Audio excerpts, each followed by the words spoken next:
Hello guys, depth queen स्वागत करती है अपने डार्क डेप्थ वर्ल्ड में। और आज मैं जिस फ़िल्म के बारे में बात करने वाली हूँ उस फिल्म से भी पहले मैं बात करने वाली हूँ उस शख्स के बारे में जिसका इनडायरेक्टली कनेक्शन इस फिल्म से है। और मैं बात करूँगी बॉबी डार्लिंग के बारे में। बॉबी डार्लिंग के इंटरव्यूज़, पॉडकास्ट आजकल काफ़ी सुर्खियों में आ रहे हैं, काफ़ी चर्चा हो रही है।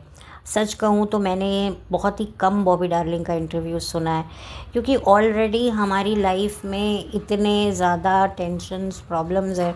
और ऐसे में जब हम किसी और की टेंशन, प्रॉब्लम सुनते हैं तो ज़रूरी नहीं होता कि हर बार हम मोटिवेट हो या हमें लगता है कि नहीं भाई हमारे प्रॉब्लम्स इनसे तो बेहतर है। कभी कभी हम और भी ज़्यादा डिप्रेशन में आ जाते हैं, और भी ज़्यादा सदमे में चले जाते हैं। तो इसी चीज़ को मद्देनज़र रखते हुए मैंने बॉबी डार्लिंग का इंटरव्यू नहीं देखा, लेकिन जितना भी मैंने देखा है मैं कहूँगी कि बॉबी डार्लिंग का जो संघर्ष रहा है वो अपनी सेक्सुअल प्रेफरेंस, आप कह लीजिए अपनी जो सेक्स जेंडर है उसको बदलवाने का ज़्यादा जद्दोजहद रही है। वैसे हम आम लोगों की ज़िंदगी में जो जद्दोजहद होती है वो करियर को लेकर होती है, शादी को लेकर होती है, फिर उसके बाद बच्चे पैदा करने नहीं करने उसको लेकर होती है, फिर थोड़ी और किस्मत ख़राब हो तो कोई बीमारी लग जाती है तो उससे हमारी जंग रहती है। लेकिन इन सब चीज़ों से परे बॉबी डार्लिंग का जो अपनी जो सेक्सुअलिटी है, जिसके साथ वो इस दुनिया में आया था, यानी कि वो एक लड़का बन के पैदा हुआ था, एक लड़के के रूप में वो इस दुनिया में आया था और उसका नाम पंकज था। तो पंकज से बॉबी डार्लिंग, फिर बॉबी डार्लिंग से पाखी बनने की जो जर्नी है वो इमोशनली, फिज़िकली दोनों ही बड़ी पेनफुल है। तो खैर, अगर आप लोग इसका इंटरव्यू सुनना चाहते हैं तो ज़रूर सुनिए। मेरे से तो नहीं सुना गया, क्योंकि नहीं, कभी कभी इतना भी इंसान को मोटिवेशन नहीं चाहिए होती जिससे वो सदमे में ही चली जाए। जैसे कि मैं कभी कभी इतना मोटिवेशन नहीं चाहती हूँ अपनी ज़िंदगी में, क्योंकि हर इंसान कुछ ना कुछ तकलीफ़ों से गुज़र रहा है। सबकी लाइफ में प्रॉब्लम्स हैं। मैं ये नहीं कहूँगी कि मेरी लाइफ में बहुत मसले हैं, सबकी लाइफ में मसले हैं। डिग्री जो है वो ऊपर नीचे आगे पीछे हो सकती है। तो मैंने बॉबी डार्लिंग का जिक्र क्यों किया, क्योंकि जिस फिल्म के बारे में बात कर रही हूँ वो कहानी भी कुछ ऐसी ही है। वो कहानी भी आप कह दो ट्रांसजेंडर की लव स्टोरी पर है, जो कि फ़िल्म आई थी सन 2022 में ही आई थी, if I am not wrong. और वो फिल्म थी चंडीगढ़ करे आशिकी, जिसे किसने बनाया था? अभिषेक कपूर ने, जो कि एकता कपूर के कज़न हैं। और ये भी एक तरीके से जो है वो बॉलीवुड में एक हीरो के तौर पर ही इन्होंने डेब्यू किया था। ट्विंकल खन्ना थी उस फिल्म में, और इसका नाम उफ़ ये मोहब्बत था, कुछ तो था ऐसी फिल्म से। मुझे याद है, मैंने थोड़ी फिल्म देख रखी है और डेफिनेटली फिल्म नहीं चली थी। और ट्विंकल खन्ना का तो क्या हुआ आपको पता ही है। और फिर ये महाशय आगे जाकर डायरेक्टर बने और इन्होंने फिर अच्छी खासी फिल्में डायरेक्ट करी, और इन्होंने जो पोजीशन बॉलीवुड में बनाई है वो तो आप सभी को पता ही है। और अच्छा इनका करियर रहा है। वो बात अलग है कि अभी हाल फिलहाल इनकी फिल्में कुछ खासी चल नहीं रही हैं, लेकिन एक टाइम पे था जब ये कुछ बेहतर फिल्में इनकी चला करती थी और काफ़ी ज़्यादा इनको बॉलीवुड में जो है अप्रिशिएट किया जाने लगा। और मैं ज़्यादा अभी इनके बारे में कुछ नहीं बात करूँगी, क्योंकि कभी मौका लगा तो फिर मैं बात करूँगी। और काफ़ी मतलब एक अंडररेटेड डायरेक्टर मैं कहूँगी इनको। लेकिन हाँ, इनकी कुछ फिल्में रही हैं जो काफ़ी अच्छी रही हैं और उनको अप्रिशिएट भी किया गया है। और अगर मैं इस फिल्म की बात करूँ तो इन्होंने एक बहुत ही यूनिक सब्जेक्ट चुना। लेकिन मैं अगर बात करूँ ना इस सब्जेक्ट की, तो डेफिनेटली ये सब्जेक्ट जो इस मूवी में जितना आसान दिखाया गया है, अगर आप बॉबी डार्लिंग की लाइफ देखेंगे तो उससे आपको समझ में आ जाएगा कि एक ट्रांसजेंडर जो अपना सेक्स चेंज करवा लेता है उसके लिए कितना ज़्यादा प्रॉब्लमेटिक होता है। इसमें भी जैसे बॉबी डार्लिंग की कहानी लड़के से लड़की बनने की है, वैसे ही चंडीगढ़ करे आशिकी में जो वानी कपूर थी उनकी भी कहानी लड़के से लड़की बनने की थी, और फिर लड़की बनने के बाद फिर उनकी लाइफ में आयुष्मान खुराना आते हैं, जो कि वो खुद अपनी ज़िंदगी से परेशान है क्योंकि उनको तलाश है एक अच्छी लड़की की, एक सच्ची मोहब्बत की। और फिर उन्हें ये मोहब्बत मिलती है, और फिर जब उन्हें पता चलता है कि ये मोहब्बत देने वाली महिला कभी पुरुष थी, तो उसके बाद जो है प्रॉब्लम आ जाती है। और फिर जो कि एक फ़िल्म की जो एक कहानी होती है, जो एक फैंटेसी कहानी होती है कि भाई एंड में सब कुछ अच्छा ही होता है, तो इस फिल्म में भी सब कुछ अच्छा हो गया।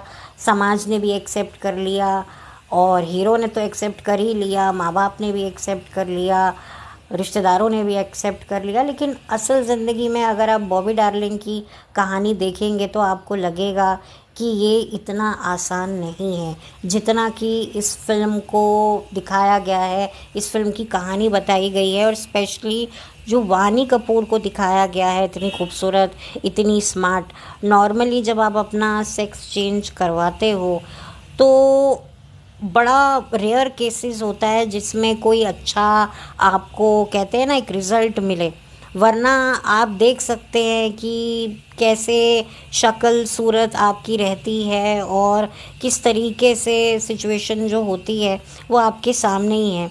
लॉकअप नाम का एक शो आया था, रियलिटी शो, उसमें भी एक ट्रांसजेंडर शख्स आए थे और वो भी लड़के से लड़की बने थे। और आप देख सकते हैं कि जो उनकी जो बॉडी लैंग्वेज थी वो कैसे उनको रिप्रेजेंट कर रही थी। हालांकि वो अपने आप को बहुत प्रूव कर रही थी कि मैं लड़की हूँ, मैंने अपना अभी ऑपरेशन करवाया है। तो एक तरीके से वो अपने आप को एज अ गर्ल ही रिप्रेजेंट कर रही थी, लेकिन वो पता चल रहा था। तो आप सोचिए कि कुदरत के साथ छेड़छाड़ करना क्या ये इतना इजी होता है या इतना आसान होता है, और इससे आपकी बॉडी पर, आपकी मानसिक स्थिति पर कितना गहरा असर पड़ता है। देखिए, जो लोग अपनी सेक्सुअल प्रेफरेंस चेंज करते हैं उनके साथ भी ये सिचुएशन होती है, और जो लोग अपनी सेक्सुअल, फिज़िकल हर तरीके से अपने आप को चेंज करते हैं उनको तो कितना कुछ बर्दाश्त करना पड़ता होगा। और ऐसे में मतलब ठीक है, सबकी भले ही अपनी मर्ज़ी है, लेकिन मैं इस चीज़ को ज़्यादा नहीं सपोर्ट करती हूँ, to be very honestly speaking. क्योंकि मैं समझती हूँ कि इंसान सबसे लड़ सकता है पर दो लोगों के साथ नहीं लड़ सकता। एक आप कह दीजिए अपना परिवार, और दूसरा होता है कुदरत। आप कुदरत से नहीं लड़ सकते। मैंने अपने ही एक करीबी में एक पेरेंट्स देखे थे जिनके बच्चे को बाय बर्थ बहुत प्रॉब्लम्स थी फिज़िकली। तो पेरेंट्स ने बहुत कोशिश करी कि कोई इलाज हो जाए, कोई ऑपरेशन हो जाए, और उन्होंने अच्छे से अच्छा डॉक्टर से कंसल्ट किया, और एक डॉक्टर ने उनको जो सलाह दी उसके बाद तो उनकी पूरी लाइफ ही चेंज हो गई। उन्होंने कहा कि देखिए, हम ऑपरेशन करने को कर देंगे, लेकिन हर चीज़ का कनेक्शन होता है ब्रेन से। आपके बच्चे को भले ही शारीरिक रूप से उसको जो भी सिचुएशन है, लेकिन वो एक नॉर्मल इंसान की तरह फील कर सकता है, वो बोल सकता है, उसका दिमाग एक नॉर्मल बच्चे जैसा ही है। कल को कोई ऑपरेशन में ऊंच नीच, ऊपर नीचे हो गया तो बच्चा दिमाग से भी जाएगा, और दिमाग से अगर बच्चे को कोई तकलीफ़ होती है तो और भी ज़्यादा आप लोगों के लिए सिचुएशन क्रिटिकल है। अभी आपका बच्चा इमोशनली हर चीज़ समझ सकता है, मैच्योरली सिचुएशन को हैंडल कर सकता है, और अगर बच्चा इस ब्रेन से भी जाएगा तो आप सोचिए उसकी लाइफ कैसी होगी। और जब माँ बाप ने ये बात सुनी तब उन्होंने कह दिया कि नहीं भाई, जैसा भी हमारा बच्चा है, जैसी भी सिचुएशन में है, हमें मंजूर है। फूल नहीं तो फूल की पंखड़ी ही सही, हम इसके साथ पूरी अपनी ज़िंदगी बिता देंगे। और उस बच्चे ने भी उस चीज़ को फिर आगे जाकर एक्सेप्ट किया। अगर वो बच्चा अगर उस चीज़ को नहीं समझता कि भाई मैं कुदरत के साथ नहीं खेलूँगा, मैं जो भी है उसे एक्सेप्ट कर कर अपनी लाइफ निकालूंगा, तो आप सोचिए उस बच्चे के लिए भी ठीक था। कल को वो कुदरत से लड़ता झगड़ता और क्या सिचुएशन होती। देखिए, हमें नहीं पता, हो सकता है बच्चा ठीक हो सकता है, हम ये भी कह सकते हैं। लेकिन जिस तरीके से अगर आप एक प्रैक्टिकल नोट पर देखिए ना, अब देखिए एक नॉर्मल जो प्लास्टिक सर्जरीज़ होती हैं उसमें भी 100 में से किसी एक का केस बिगड़ ही जाता है। तो ये सिचुएशन भी तो हो सकती है। तो मैं ऐसी चीज़ों में बिल्कुल भी अपनी सहमति, अपना अनुमोदन बिल्कुल नहीं रखती हूँ कि आपको कुदरत के साथ छेड़छाड़ करनी चाहिए। जो भी हो देखिए, छोटे-मोटी चीज़ें हम करवा ही लेते हैं। अपना थोड़ा-सा पार्लर जाकर लोग या किसी स्किन डॉक्टर से अपने चेहरे पर दाग धब्बे हटाना, दैट्स डिफरेंट थिंग। लेकिन कुछ ऐसा करना कि बिल्कुल कुदरत की कायनात को ही पलट के रख देना, ये काफ़ी डिफ़िकल्ट होता है।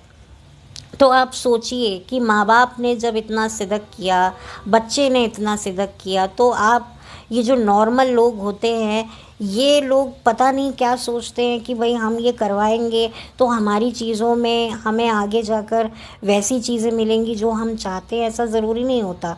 मैंने इंस्टाग्राम पर भी एक रील देखी जहाँ पर एक लड़की लड़का बनती है अपना ऑपरेशन करवा के। उसने काफ़ी ऑफ कोर्स उसका भी संघर्ष रहा, उसने बताया, लेकिन कहीं न वो चीज़ पता लग जाती है। वो आप कितना भी ऑपरेशन करवा कर, कितना भी आप हाईटेक मेथड अपना लो, बट वो सिचुएशन दिखती है और वो कमी आप भी कहीं न कहीं महसूस करते हो। आप कितना भी उसको ओवरकम करने के लिए अपने आप को जो है उस पर काम करो, बट वो होता है। आप उस चीज़ को डिनाई नहीं कर सकते। जो रियलिटी है वो रियलिटी है। तो इस फ़िल्म में चंडीगढ़ करे आशिकी में भी यही दिखाया कि भाई नहीं भाई, हर चीज़ नॉर्मल है, सब चीज़ें नॉर्मल होती हैं, ये है, क्या हो गया? देखिए नॉर्मल अभी तो लगती हैं। देखिए प्यार मोहब्बत में चाहे नॉर्मल कपल हो, चाहे थोड़े डिफरेंट लेवल के कपल हों, नॉर्मली भी जब कपल में एज डिफरेंस होता है तो भी आप देखेंगे शुरू-शुरू में उनमें बहुत अच्छी बनती है। लेकिन धीरे-धीरे वक़्त के साथ उनके रिलेशनशिप में भी वो प्रॉब्लम्स आने लगते हैं, जो शायद उनके पेरेंट्स उन्हें समझाते हैं कि भई एज डिफरेंस है, वो आगे जाकर तुमको प्रॉब्लम ज़रूर देगा। तो वो फिर उनको समझ में आने लगता है। तो बट वही वाली बात है ना कि चलो वो तो ख़ैर एक शादी है, बट यहाँ पूरा अपना आप सोचो, अपनी शरीर को काट-कूट के मर्द से औरत, औरत से मर्द बनाना, ये बहुत डिफ़िकल्ट है और इसमें कितनी दवाइयाँ हार्मोनल खानी पड़ती हैं, सच में। और इसका क्या इम्पैक्ट पड़ता है आपकी बॉडी पर, वो चीज़ बहुत ज़्यादा स्केरी तो है। तो मैं समझती हूँ कि इस तरह की फ़िल्में बनाकर क्यों बॉलीवुड क्या मैनिपुलेशन करना चाहता है। अब कहने को तो लोग कहेंगे कि नहीं भई वो तो एक अच्छा मैसेज है कि भई उनका तिरस्कार मत करो जो ऐसे सिचुएशन में लोग हैं। देखिए बात तिरस्कार की भी नहीं है, लेकिन एक प्रैक्टिकैलिटी की है कि क्या ये चीज़ें कराना इतना आसान है? इसमें कितने पैसे लगते हैं? आप देखिए ना, बॉबी डार्लिंग ने करवाया अपने आप को, मर्द से औरत बना, शादी भी करी, लेकिन आप देखिए उसकी शादी का क्या हाल हुआ। लिटरली तलाक हो चुका है। अब अब उसकी इंस्टाग्राम पर रील्स मुझे आती रहती है, मैं देखती हूँ। सच में मुझे देखकर ना बुरा ही लगता है, बहुत बुरा लगता है। अब क्या उसकी सिचुएशन में एग्जैक्टली था वो तो मुझे भी नहीं पता और किसी को भी नहीं पता। वो तो वो जानता है और उसका एक्स हस्बैंड जानता है, यानी कि बॉबी जानती है। अब तो खैर वो ऑफिशियली महिला हो चुकी है ऑपरेशन करवा कर, तो मैं उसको एज अ महिला ही संबोधित करूँगी। तो ये चीज़ें जितनी दिखनी आसान होती हैं फ़िल्मों के माध्यम से, जो चीज़ें दिखाई जाती हैं असल ज़िंदगी में बिल्कुल चीज़ें बड़ी विपरीत होती हैं। और ख़ास तौर पे इस तरह की चीज़ों को तो बिल्कुल आप लोग ये मत समझिए कि ये हलवा खाने बराबर है। तो एक्चुअल में मैंने ये पॉडकास्ट जो है ये सिर्फ चंडीगढ़ फ़िल्म के लिए नहीं बल्कि बॉबी डार्लिंग के लिए भी बनाया है। और ये कोई इस फ़िल्म को मैं प्रमोट नहीं कर रही हूँ, बल्कि मैं कहीं न कहीं मेरा एक रोस्ट आप इसे समझ लीजिए बड़े सेंसिबल तरीके से, कि इस तरह की फ़िल्में बनाकर पब्लिक को मैनिपुलेट ना करें। मैं ये नहीं कहती कि जो लोग ऐसे हैं उनको आप डिसरिस्पेक्ट करो, उनकी छीछा लेदर करो, उन पर हँसो, नहीं, बिल्कुल नहीं। लेकिन उनको खुद को भी ये बात समझनी पड़ेगी कि ये चीज़ें जितनी आसान लगती हैं उतनी हैं नहीं। कोई भी अगर शख्स मेरा ये वीडियो सुन रहा है जो ऐसी सिचुएशन में है एग्जैक्टली जो अपने जेंडर से खुश नहीं है, तो मैं आपको बता दूं कि अगर आप जेंडर चेंज भी करवा लोगे तो भी क्या गारंटी है कि आपकी लाइफ में और प्रॉब्लम्स नहीं आएंगी। आपको हेल्थ की आ सकती हैं। ये जो ऑपरेशन होते हैं, क्या ये कॉम्प्लिकेशंस क्रिएट नहीं कर सकते आपकी बॉडी में? बहुत कुछ हो सकता है। तो आप इसको हलवा मत समझिए। आप ऐसी चीज़ों से मैनिपुलेट मत होइए। बहुत सारे लोग जो है ऐसी चीज़ों से मैनिपुलेट बहुत इजीली हो जाते हैं और फिल्मों के माध्यम से तो बहुत ज़्यादा हो जाते हैं। और आयुष्मान खुराना इसमें आपको देखने को मिलेंगे। आयुष्मान खुराना भी टेलीविज़न से, रियलिटी शो से निकल कर उन्होंने भी फिल्मों का सफ़र तय किया और जिसमें उनको कामयाबी मिली। एज अ सिंगर भी उनको लॉन्च किया गया, लेकिन अब उनका जो करियर है वो किस दिशा में है मुझे तो पता ही नहीं है। और वानी कपूर तो आपको पता ही है कि उनको लिया किस लिए जाता है फिल्मों में। और ये फिल्म में उन्होंने काम किया, रोल किया, और डेफिनेटली मैं कहूँगी कि वानी के करियर में एक यही एक वाहिद, एक लौता, एक मात्र रोल है जो शायद उनकी कैपेबिलिटी से उन्होंने हटकर कुछ किया है। बट ऑन द होल मैं खुद बड़ी कंफ्यूज हूँ कि मैं किस पे बात करूँ, बॉबी डार्लिंग पर या इस फिल्म पर। बट मैं यही कहूँगी कि ये फिल्म जो बनाई थी, ये क्या सोचकर डायरेक्टर ने बनाई थी कि भाई हम एक मैसेज देना चाहते हैं। बट आप मैसेज क्या देना चाहते हो, पहले मुझे ये तो बताओ। कि हाँ, जेंडर चेंज कराना बहुत इजी है, गो अभी करवाओ, अभी अभी तुरंत। ये कोई ऐसा तो नहीं है ना कि कोई सेल लगी है और जाओ आप जाकर शॉपिंग करो दिवाली की, वो सेल लगी है, अभी रक्षाबंधन आ रहा है उसकी सेल लगी है। नहीं, ये बहुत बड़ा डिसीजन होता है। इनको लगता है कि भाई, और कभी कभी तो क्या होता है कि हम किसी का देखकर थोड़े से इन्फ्लुएंस हो जाते हैं और उस इन्फ्लुएंस में हम जो है इतनी बड़ी बड़ी बातें करने लगते हैं। लेकिन जैसे जैसे हम एज में बड़े होते जाते हैं हमें समझ में आने लगता है कि हमें एक्चुअल में क्या चाहिए। तो मैं इस फिल्म को बिल्कुल भी अप्रिशिएट नहीं करती हूँ और मैं तो कभी नहीं चाहूँगी कि आप ये फिल्म देखकर आप अपने ऊपर कोई एक्सपेरिमेंट करें या अपनी फीलिंग्स के साथ कोई एक्सपेरिमेंट करें। और इसमें दिखाया कि देखो लड़का कितना अच्छा है, उसने एक ऐसे शख्स को एक्सेप्ट किया जो लड़के से लड़की बना और अब उसके लिए वो लड़की है। तो आप अगर बॉबी डार्लिंग के हस्बैंड को देख लीजिए तो पता चल जाएगा, बॉबी डार्लिंग की मैरिज को देख लीजिए, अब उसके हस्बैंड की क्या वर्डिक्ट है, उसकी क्या स्टोरी है। वो तो देखिए हर हस्बैंड वाइफ की अपनी अपनी एक स्टोरी होती है, अपना एक वर्डिक्ट होता है, अपना दोनों ही विक्टिम होते हैं। तो खैर वो एक अलग बात है। लेकिन इतना आसान लग रहा है कि भाई मैं ऐसे शख्स से शादी करूं जिसका जेंडर पहले कुछ और था अब है, तो उसके साथ भी कॉम्प्लिकेशंस आती हैं। अभी नहीं आ रही हैं, बाद में आएंगी। और आजकल जिस तरह से हालात है, भाई सब कुछ परफेक्ट दिखने वाले कपल के बीच में भी परफेक्ट नहीं है। तो यहाँ तो डे वन से इम्परफेक्टनेस है, तो वो इम्परफेक्टनेस कैसे चलेगी। मैंने देखा है कि आजकल जितने भी कपल हैं, कितना भी स्पिरिचुअल हेल्प ले लें, कुछ भी ले लें, फिर भी कहीं ना कहीं चीज़ें उनकी उतनी नहीं संभलती हैं जितनी दिखती हैं। वो भी समझ जाते हैं कि चलो अब हमसे गलती हो गई है, अब हम इस गलती से भाग तो सकते नहीं हैं, अब हमें इस गलती के साथ रहना है तो एडजस्ट होकर ही रहना होगा, अब और तो हमारे पास कोई ऑप्शन नहीं है।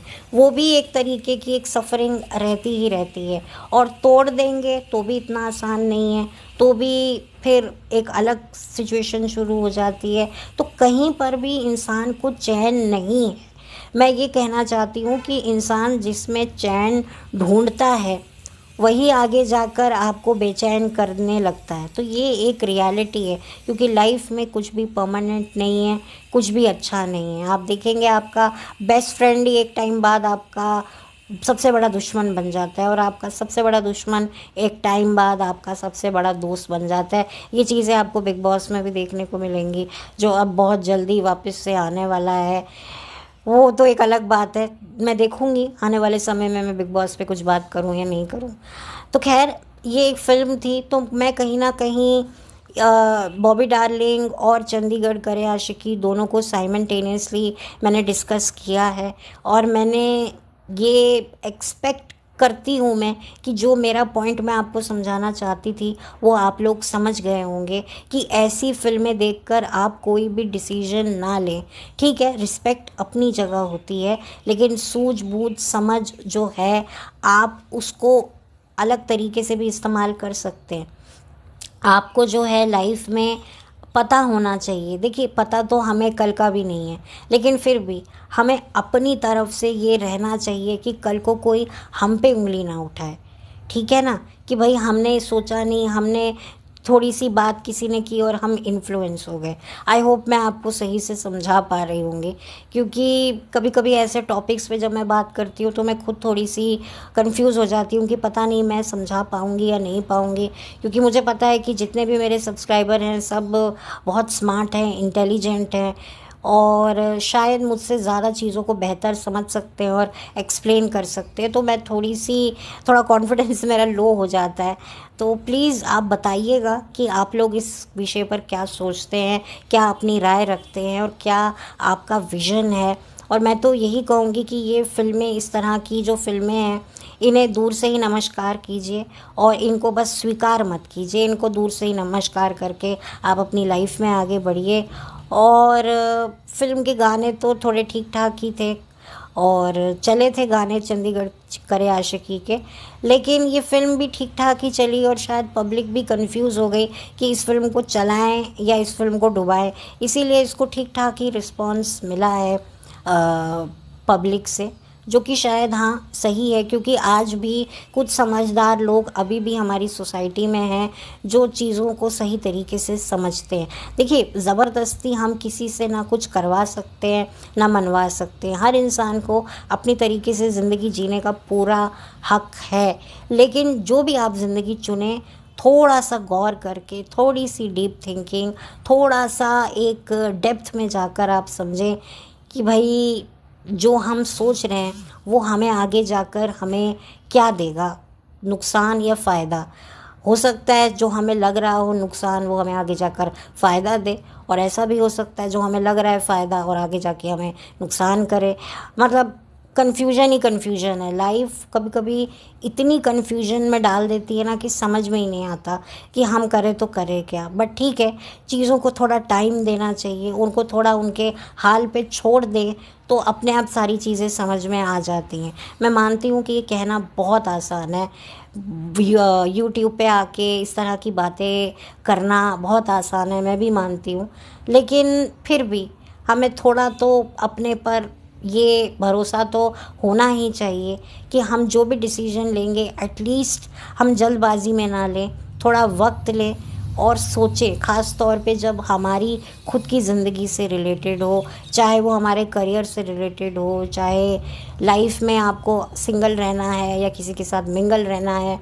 अगर मिंगल रहे हैं तो आगे आपको अपनी मैरिड लाइफ में टिंगल चाहिए या नहीं चाहिए, यानी कि बच्चे नाम के टिंगल चाहिए या नहीं चाहिए, एक टिंगल चाहिए, दो टिंगल्स चाहिए, जो भी चाहिए वो थोड़ा सा आपको सोचना पड़ता है, क्योंकि ये आपके डिसीजंस हैं। लोग आपको समझा सकते हैं पर फोर्स नहीं कर सकते।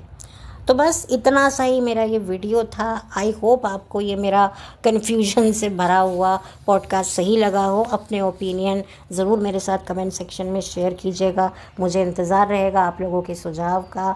तो चलती हूँ, लौट कर मिलती हूँ। Have a blessed day, bye, thank you so much, thank you.